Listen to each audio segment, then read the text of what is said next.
नमस्कार। आइए सुनते हैं आधुनिक हिंदी साहित्य की जानी मानी लेखिका अनुलता राज नायर द्वारा लिखी हुई कहानी महामुक्ति। भटक रही थी वो रूह उस भव्य शामियाने के ऊपर जहां सभी के चेहरे गमज़दा थे और सबने उजले कपड़े पहन रखे थे। एक शानदार मंच सजा था जिस पर उसकी एक बड़ी सी तस्वीर और तस्वीर पर ताजे गुलाबों की माला थी और उसके आगे दीपक जल रहा था। अनायास हंस पड़ी ललिता की रूह। जीते जी वो कभी एक फूल या गजरा न सजा पाई अपने बालों में। जाने कितने तीज त्योहार यूं ही निकल गए, कोरे, बिना साज सिंगार किए। शायद ये सब उसे मौत के बाद ही नसीब होना था। आज ललिता की आत्मा की शांति के लिए पूजा पाठ का आयोजन किया गया है, जिसमें उसके परिवारजनों के अलावा साहित्य मंडली के लोग भी शरीक हैं। सभी बारी बारी मंच पर आकर उसके गुणों का बखान कर रहे हैं और उसका असमय जाना साहित्य के क्षेत्र में अभूतपूर्व क्षति बता रहे हैं। हैरान है वो अपनी ही उपलब्धियां सुनकर, जिसने सारी उम्र नम्र स्वर में कहा गया एक वाक्य न सुना हो। उसके लिए तो ये अजूबा ही है। उसकी प्रशंसा में कसीदे पढ़े जाने वालों की होड़ सी लगी है। जाने कहाँ थे ये लोग जब वो जिंदा थी। हमारे समाज की यही तो खासियत है, ढकोसलों से ऊपर आज तक नहीं उठ पाया। अपने दुखों का सार्वजनिक प्रदर्शन करना आदमी को आत्मसंतोष देता है, या शायद कभी कभी किसी ग्लानि भाव से मुक्ति भी दिलाता है। ललिता की रूह बेचैन हो गई। तन तजने के बाद भी भारीपन अब तक नहीं गया था। क्यों मुक्त नहीं हुई वो? किसी को शायद मौत के बाद भी मुक्ति नहीं मिलती। जीते जी कुछ भी उसकी इच्छा के अनुरूप नहीं हुआ। अपना पूरा जीवन उसने दूसरों के इशारों पर जिया। अब मौत के बाद तो उसे मुक्ति का अधिकार मिलना चाहिए था। तभी मंच पर उसका पति मदन आया। ललिता का जी मिचलाने लगा। जिंदा होती तो शायद दिल धड़कने भी लगता जोरों से, मगर आशा के विपरीत मदन ने भी ललिता को सरस्वती का अवतार बता डाला। उसके मुख से अपनी प्रशंसा सुनकर भी ललिता को घृणा हो आई। पति का दोगला व्यवहार उसका हृदय को नागवार गुजरा, मगर जब जीवित रहते हुए उसने कभी किसी बात का विरोध नहीं किया तो अब क्या करती। सिसक के रह गई उसकी रूह। ललिता जब ब्याह कर आई थी तो हर नव यौवना की तरह अपने आंचल में ढेरों ख्वाब टांग कर लाई थी। दहेज के साथ अरमानों की पोटलियां भी थीं, और उसके पिता ने सौंप दिया उसको एक ऐसे पुरुष के हाथों जिसने उसका आंचल तार तार कर दिया। दहेज की पोटली तो संभाल ली, मगर अरमानों को कुचल कर फेंक दिया।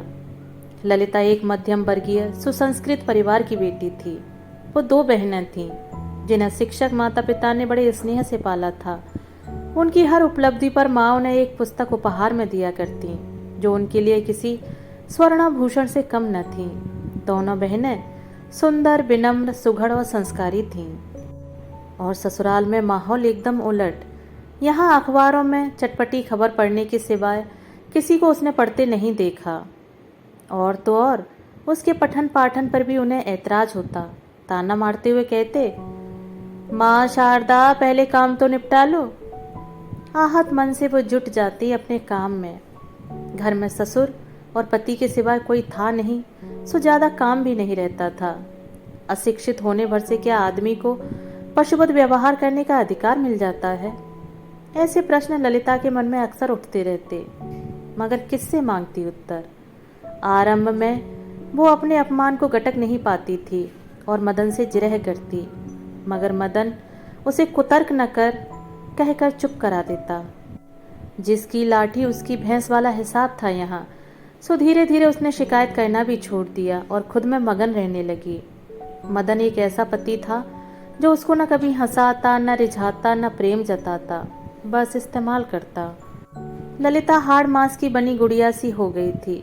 वक्त बेवक्त गुस्सा करना और उसके काम में मीन मेख निकालना बाप बेटे के स्वभाव में शामिल था, मगर जो भी तमाशा होता वो आमतौर पर घर की 4 दीवारी के अंदर ही होता। सो आस पड़ोस में उसकी इज्जत अभी बनी हुई थी। मध्यम वर्गीय लोग ही तो ख्याल करते हैं समाज का, पास पड़ोस का, वरना निम्न और उच्च वर्गीय लोगों में कहाँ कोई लिहाज या पर्दा रहता है। ललिता लोगों से मेलजोल कम ही रखती थी, फिर भी जाने कैसे वो शांत और संतुष्ट दिखाई पड़ती थी। शायद भगवान ने उसको तरस खाकर ये वरदान दिया हो। इस स्नेह का अभाव और वक्त बेवक्त के ताने उसको तोड़ रहे थे, भीतर ही भीतर। अकेले में वो अपने तार तार हुए मन को सीती रहती और किसी तरह जीती रहती। कभी कभी सोचती, कौन जाने इनके ऐसे व्यवहार की वजह से ही शायद उसकी सास असमय दुनिया छोड़ गई हो।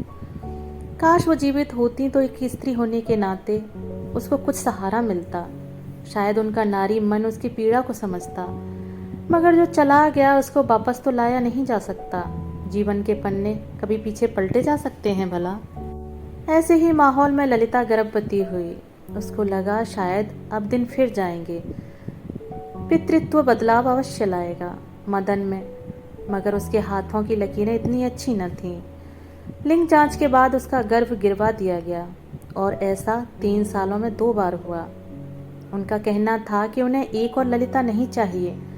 कितना बोझा ढोएंगे हम आखिर, उसके ससुर ने बुदबुदाया था उस रोज। ललिता का आहत मन चीख पड़ा था, मगर नक्कार खाने में तूती की तरह उसकी आवाज भी दीवारों से टकराकर गुम हो गई। वो कहना चाहती थी, मुझे नहीं चाहिए बेटा, नहीं चाहिए एक और मदन। मगर उसका चाहना न चाहना मायने कहाँ रखता था। आखिर उसने एक बेटे को जन्म दिया। सूखी छाती निचोड़कर ललिता बेटे को बड़ा करने लगी, इस आस में कि उसके अंधेरे जीवन में दिया बनकर टिमटिमाएगा उसका बेटा। वो अपना पूरा वक्त बेटे को देती, उसे अच्छी कहानियाँ सुनाती, दुनियादारी की सीख देती। मगर वो अक्सर उसके हाथ ही ना आता। भागकर अपने दादा या बाप के पास चला जाता और वे उसको ही खदेड़ देते कि बच्चे को क्या प्रवचन देती रहती हो, सन्यासी बनाना है क्या? बबूल के बीच से कभी आम का पेड़ उगा है क्या? ललिता समझ गई कि नीम से निबोली ही झरेगी, हर सिंगार नहीं। पूत के पांव पालने में दिखने लगते हैं, सो इस कपूत के लक्षण भी 10-12 साल में ही दिखने लगे। माँ को वो अपने पाँव की जूती समझता। पढ़ना लिखना छोड़ 12वीं के बाद से ही बाप दादा के धंधे में लग गया। अब 3-3 मर्दों के बीच ललिता स्वयं को बेहद असहाय महसूस करती। अपना दोष खोजती रहती, मगर सिवा उसके नसीब के उसमें कुछ खोट न था। बेटी का दुख उसके माता पिता की असमय मृत्यु का कारण भी बना। अब इस दुनिया में एक बहन के सिवा उसका अपना कहने को कोई न था। बहन अक्सर उसको ढांढस बंधाती और प्रेरित करती लिखते रहने को। सबसे पहले ललिता ने एक छोटी सी कविता लिखी जो उसके अपने मन के उद्गार थे। आज मैं तुमसे अपना हक मांग रही हूँ। इतने बरसों समर्पित रही, बिना किसी अपेक्षा के, बिना किसी आशा के, कभी कुछ मांगा नहीं और तुमने बिना मांगे दिया भी नहीं। अब जाकर न जाने क्यों मेरा स्त्री मन विद्रोही हो चला है। बेटी, बहन, बहू, पत्नी, माँ, इन सभी अधिकारों को तुम्हें सौंप कर एक स्त्री होने का हक मांगती हूँ तुमसे। कहो, क्या मंजूर है ये सौदा तुम्हें? कविता उसकी बहन को इतनी पसंद आई कि उसने एक प्रतिष्ठित पत्रिका में प्रकाशन हेतु भेजने की बात की। ललिता सरल स्वभाव की थी, सो उसने अपने पति से इजाजत मांगी। मगर मदन तो सरल नहीं था ना। वो भड़क गया और चेतावनी दे डाली कि खबरदार जो रचना भेजी, बहुत उड़ रही हो, तुम्हारे पर कतर दूंगा। जाने क्या क्या अनर्गल बक डाला उसने। मगर इस दफा ललिता की बहन ने उसके लिए एक उपनाम चुना, गौरी, और रचना भेज दी। ललिता को उस रचना के लिए ढेरों बधाई पत्र और मानदेय भी मिला जो उसकी बहन के पते पर आया। अब तो ललिता के मानो सचमुच पंख निकल आए। वो अक्सर अपना लिखा भिन्न भिन्न पत्रिकाओं में भेजती और प्रशंसा मानदेय के साथ अभूतपूर्व संतुष्टि पाती। बरसों से सोई उसके भीतर की कला और आत्मविश्वास अब जाग गया था। एक बहुत बड़े प्रकाशक ने उसको उपन्यास लिखने का सुझाव दिया।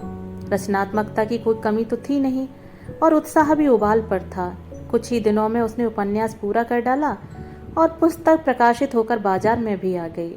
ललिता ने एक बार फिर प्रयास किया कि मदन को बताकर विमोचन में जा सके, मगर उसने साफ मना कर दिया। खूब लताड़ा भी, साथ ही धमका भी दिया कि यहाँ अगर एक प्रति भी दिखी तो जला डालूंगा। ललिता कभी समझ नहीं पाई आखिर उसका क्या गुनाह था और उसकी इस प्रतिभा से मदन को क्या कष्ट था। शायद उसके अंदर की हीन भावना उससे ये सब करवा रही थी। ललिता सदा मौन का कवच पहने रहती और उसका मौन मुखर होता सिर्फ उसकी डायरी के पन्नों पर। ललिता का उपन्यास बहुत ज़्यादा पसंद किया गया। प्रकाशक तो मानो बावला सा हो गया था, दूसरे उपन्यास के लिए उतावला हुआ जा रहा था। ललिता भी बहुत खुश थी, मगर परिवार का असहयोग उसको खाए जा रहा था। मन बीमार हो तन भी कब तक साथ देता। ललिता अक्सर बीमार रहने लगी और जब भी वो अस्वस्थ महसूस करती या समय लेट जाती तो पति या ससुर ताना मार देते कि सारी ऊर्जा पन्ने काले करने में क्यों गंवा देती हो। पति चीखता, एक घर का काम ही तो करने के लायक थी, वो भी नहीं कर सकती तो तुम्हें पालूं क्यों। ललिता को एहसास हो चला था कि इनके लिए मेरा कोई मोल नहीं। सो एक दिन उसने संबंधित संस्थानों से संपर्क करके अपने नेत्र दान किए और अपनी देह भी मेडिकल कॉलेज को दान कर दी। ऐसा करके उसको बड़ा संतोष मिला। संभवतः ऐसा करने से उसके आहत स्वाभिमान को थोड़ा सुकून मिला होगा। शायद मौत भी उसके इसी कदम का इंतजार कर रही थी। एक सुबह उसने इस नर्क से विदाई ले ली, मुक्त हो ली, वो पल पल की घुटन से।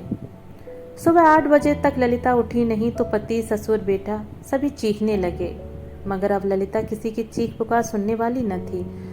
वो बहुत दूर चली गई थी इन निर्मोहियों से। अखबारों के माध्यम से ललिता का बहुत नाम हो गया था।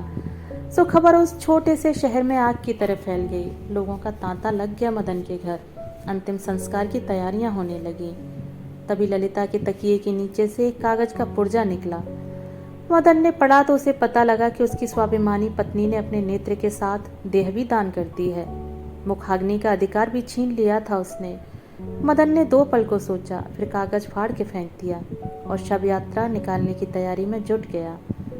मौत के बाद भी वो ललिता को मनमर्जी करने कैसे दे सकता था? आखिर वो पुरुष था। पूरे साजो श्रृंगार के साथ ललिता की शव यात्रा निकली और उसकी सुंदर सी मासूम काया पंच तत्व में विलीन हो गई। जाने कितने गमगीन चेहरे उसकी चिता को घेरे थे। मौत के बाद ही सही, उसको कुछ सम्मान तो मिला। आज उसकी 13वीं है और उसकी रूह देख रही है अपने परिजनों को अपने लिए दुखी होते। ललिता की रूह परेशान सी यहाँ वहाँ भटकती रही। पूरे कर्मकांड किए गए उसकी आत्मा की शांति के लिए। मदन और उसका बेटा हरिद्वार हो आए उसकी अस्थियां गंगा जी में विसर्जित करने। पूजा पाठ प्रार्थना सभा क्या नहीं हुआ, मगर ललिता की रूह को मुक्ति नहीं मिली। भटकती फिर रही थी वो। न जीते जी चैन था, न मरकर चैन पाया उस बेचारी ने। उसकी मौत को आज पूरा 1 माह हो गया था। उसने देखा मदन सुबह सुबह उठकर नहा धोकर कहीं निकल गया। ललिता की रूह उसका पीछा करने लगी। मदन चलता चलता शहर के बाहर एक पुराने मंदिर की ड्योढ़ी पर बैठ गया। उसके हाथ में ललिता का लिखा हुआ उपन्यास था, महामुक्ति। वो अपलक उसे देखता रहा, फिर पढ़ने लगा। वह आखिरी पन्ना जहां ललिता ने चंद पंक्तियों में अपने उपन्यास का सार लिखा था। मदन के बुदबुदाते स्वर को सुन सकती थी ललिता की रूह। फिर रूह तो मन की आवाज भी सुन लेती है। हे प्रभु, मुक्ति दो मुझे जीवन की आपाधापी से। बावला कर दो मुझे, बिसरा दूं सबको। सूझे न कुछ मुझे सिवा तेरे। डाल दो बेड़ियां मेरे पाँव में। कुछ अवरोध लगे इस द्रुतगामी जीवन पर, और दे दो मुझे तुम पंख कि मैं उड़कर पहुंच सकूं तुम तक। शांत करो ये अनबुझ क्षुधा, ये लालसा मोह माया। हे प्रभु, मन चैतन्य कर दो, मुझे अपने होने का बोध करा दो, मुझे मुक्त करा दो। मदन की आंखों से आंसू झरने लगे। पुस्तक के भीतर मुंह छुपाकर वो रोने लगा। हैरान थी ललिता की रूह। मदन की आंखों में आंसू, वो भी ललिता के लिए।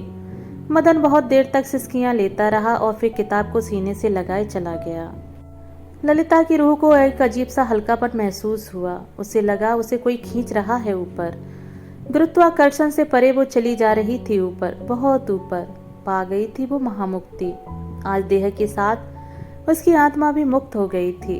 ढेरों कर्म कांड, हवन कुंड की आहुतियां और गंगा जी का पानी उसकी आत्मा को मुक्त न कर सके थे, मगर मदन की आंख से गिरी 2 बूंदों ने ललिता की आत्मा को शांत कर दिया, उसकी भटकन को राह देती। उसका जीवन भले ही व्यर्थ चला गया हो, किंतु उसकी मौत सार्थक हुई। दोस्तों, अभी आप सुन रहे थे अनुलता राज नायर द्वारा लिखी हुई कहानी महामुक्ति। दोस्तों, कहानी आपको पसंद आई हो तो मेरे चैनल को लाइक, शेयर और सब्सक्राइब जरूर कीजिएगा और अपने विचार मुझे कमेंट बॉक्स में साझा कीजिएगा। धन्यवाद।